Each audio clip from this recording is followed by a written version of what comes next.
الحمد لله الرحمن الذي أكرمنا بشهر رمضان، شهر أنزل الله تعالى فيه القرآن. أشهد أن لا إله إلا الله وحده لا شريك له الملك الرحيم المنان، وأشهد أن سيدنا محمدا عبده ورسوله درجاته فوق كل الأكوان. اللهم صل وسلم على سيدنا محمد حامل القرآن وعلى آله وصحبه أهل العلم والبيان. أما بعد، فيا معاشر الإخوان رحمكم الله، أوصيكم أنا ونفسي بتقوى الله، faqad fazal mu'minun al-muttaqun. Hadirin sidang Jumat yang semoga dibanggakan oleh Allah Subhanahu wa taala. Pertama dan terutama, marilah kita bersyukur kepada Allah Subhanahu wa taala atas segala nikmat yang Allah berikan kepada kita. Sehingga saking banyaknya nikmat-nikmat yang Allah anugerahkan kepada kita, mulai semenjak kita berada di alam arwah, alam perut ibu, alam dunia, bahkan alam akhirat, jika kita selamat di sana, nikmat demi nikmat Allah Subhanahu wa taala selalu Allah berikan kepada kita. Maka pantas dan pantas bagi kita untuk senantiasa terbanyak mengucapkan kalimat alhamdulillah, alhamdulillah, alhamdulillahirabbil alamin. Nabi bersabda, aktsiru min alhamdulillah, perbanyaklah kalian mengucapkan alhamdulillah, fa inna laka ainaini wa janahaini. Karena kalimat alhamdulillah, ketika kita baca, Allah ciptakan satu makhluk yang punya kedua sayap dan kedua mata, bisa jadi malaikat atau makhluk lainnya yang Allah kehendaki. Tusalli fil jannah, yang makhluk ini memintakan rahmat kepada Allah di dalam surga, tastaghfiru liqa'iliha ila yaumil qiyamah, memohonkan ampun kepada Allah Subhanahu wa taala untuk orang yang senantiasa mengucapkan kalimat alhamdulillah sampai hari kiamat. Maka jangan ada jemu kepada kita untuk senantiasa berbanyak mengucapkan kalimat alhamdulillah sebagai tanda syukur kita kepada Allah. Salawat dan salam tidak henti-hentinya kita aturkan kepada Nabi pilihan yang saya yakin bahwa kita puasa di bulan Ramadan, baca Quran, qiyam Ramadan, infak dan sedekah, serta beribadah-ibadah yang lain selain berharap ridhonya Allah, pasti juga kita berharap syafaatnya baginda Rasul Muhammad sallallahu alaihi wasallam, karena yang mengajarkan kita segala bentuk kebaikan bersumber dari Allah yang disampaikan oleh baginda Rasul Muhammad sallallahu alaihi wasallam sebagai perkara wajib atau perkara sunnah yang diwajibkan oleh Allah dan disunnahkan oleh baginda Rasul Muhammad sallallahu alaihi wasallam. Oleh karena itu, selain di Ramadan kita sibuk dengan ibadah-ibadah yang lain, yang salat ya salat, yang puasa ayo puasa, yang zakat mari zakat, yang qiyam Ramadan mari qiyam Ramadan, tapi juga perbanyak pula kita baca salawat kepada baginda Rasul Muhammad sallallahu alaihi wasallam, karena hati yang selalu bergetar dengan bacaan salawat kepada Rasulullah dan lidah yang selalu basah dengan bacaan salawat kepada Rasulullah, maka hati dan lidah tersebut adalah hati dan lidah yang dibanggakan oleh Allah, dicintai oleh Rasulullah, dan disenangi oleh para malaikat-malaikat dan makhluk-makhluk Allah Subhanahu wa taala. Allahumma salli ala sayyidina Muhammad wa ala ali sayyidina Muhammad.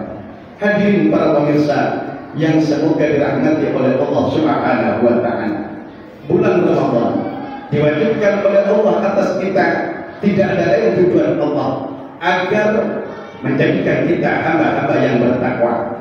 Ibaratkan Ramadan adalah sebuah madrasah yang mendidik kita dari nafsu kita yang nakal menjadi tunduk kepada Allah, dari nafsu kita yang penuh dosa jadi nafsu yang bersih kepada Allah. Oleh karena itu, dengan hal ini Allah berfirman dalam Al-Quran, Bismillahirrahmanirrahim, ya ayyuhalladzina amanu, hei orang-orang beriman, dengarkan dengan imanmu, kutiba alaikumus syiyamu, diwajibkan atas kalian berpuasa karena kutiba 'alal ladzina min qablikum, sebagaimana diwajibkan puasa itu atas orang-orang sebelum kalian.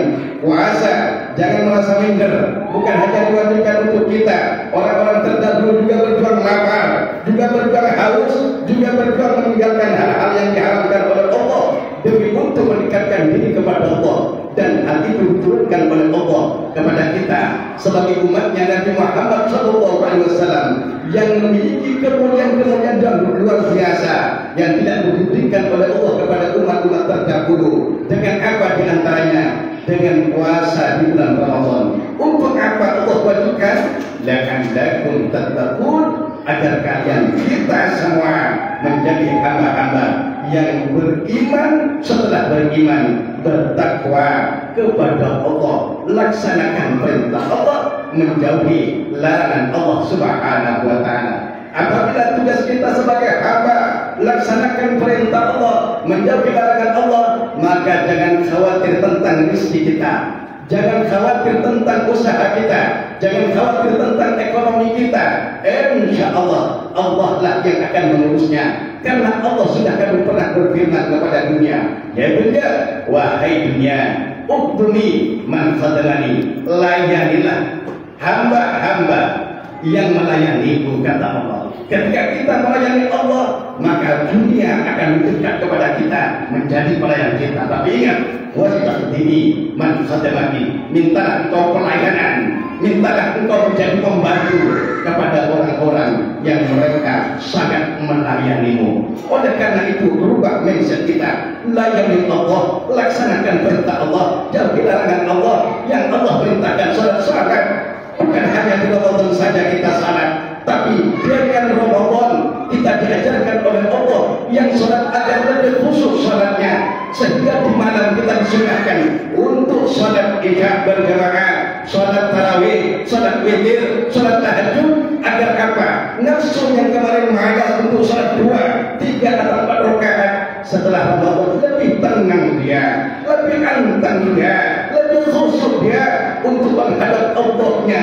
Ya Allah hanya minta 5 kali saja sehari semalam untuk sujud kepadanya. Nyawa telah Allah berikan, urat telah Allah berikan, tulang telah Allah berikan, darahnya telah Allah hadirkan, otaknya telah Allah gunakan untuk berpikir dan lain sebagainya.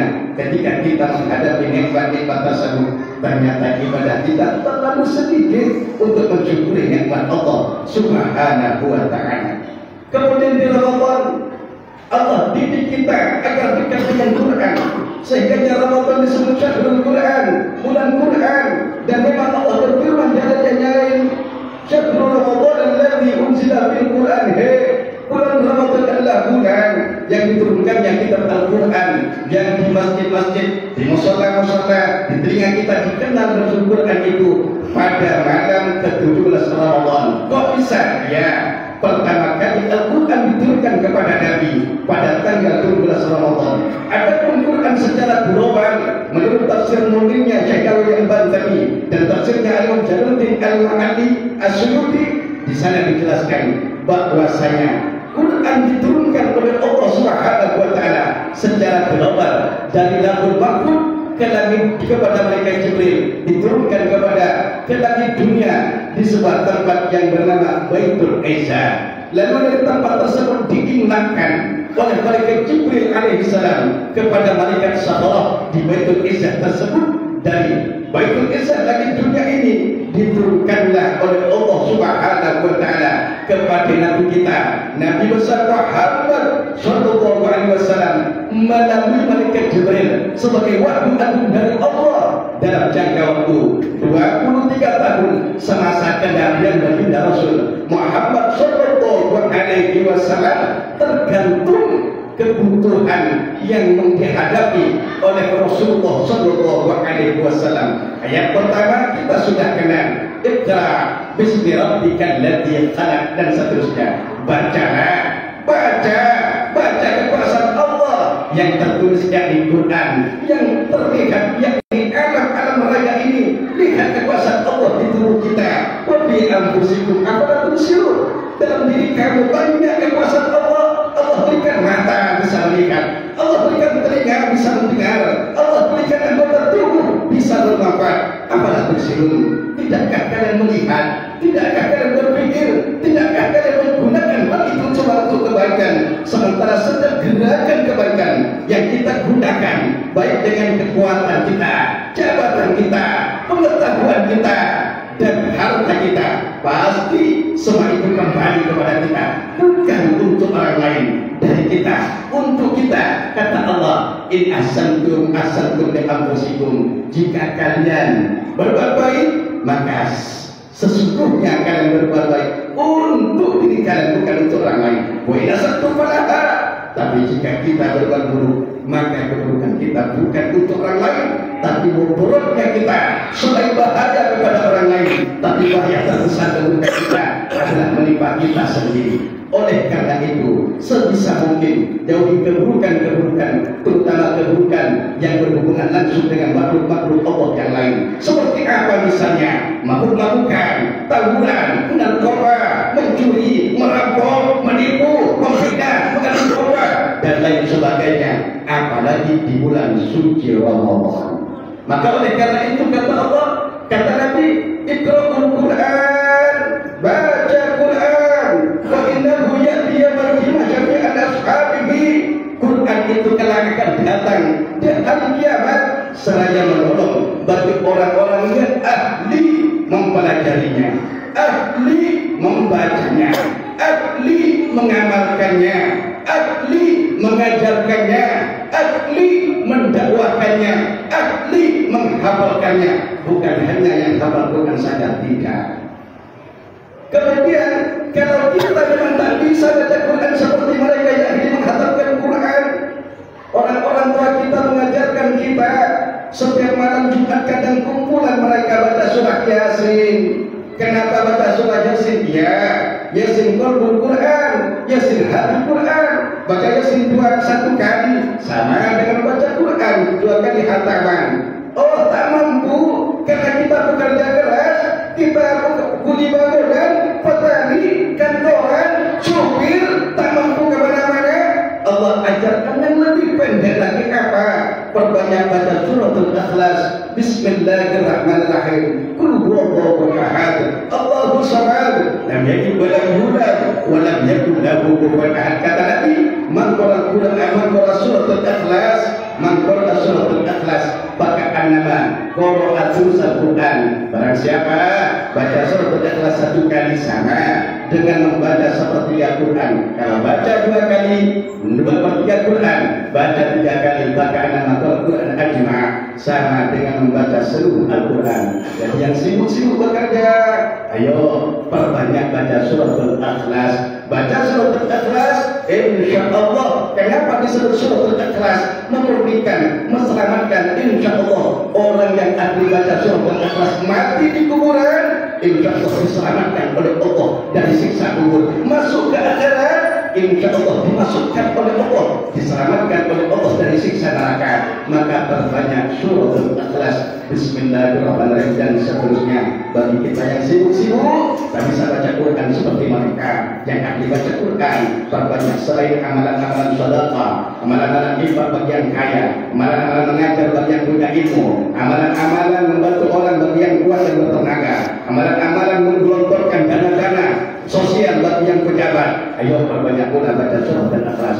Insya Allah berkah dunia akhirat. Semoga Ramadan ini bukanlah Ramadan terakhir bagi kita. Semoga Allah masih panjangkan dan sehatkan kita untuk menjalankan sisa-sisa Ramadan ini, dan Allah panjangkan umur kita ke Ramadan yang akan datang dalam keadaan sehat afiat, taat kepada Allah Subhanahu wa taala. Dan mudah-mudahan kita ketika malaikat maut telah menjemput ajal kita, mudah-mudahan akhir kalimat kita adalah kalimat La ilaha illallah, La ilaha illallah, La ilaha illallah, Muhammadur Rasulullah. Amin, Allahumma amin. Barakallahu li wa lakum fil Qur'anil azim wa nafa'ana wa iyyakum bil ayati min al-tilawati wa dhikril hakim. Innahu ta'ala jawadun karim rahmanur rahim wa ghafurur rahim wa anta khairur rahimin.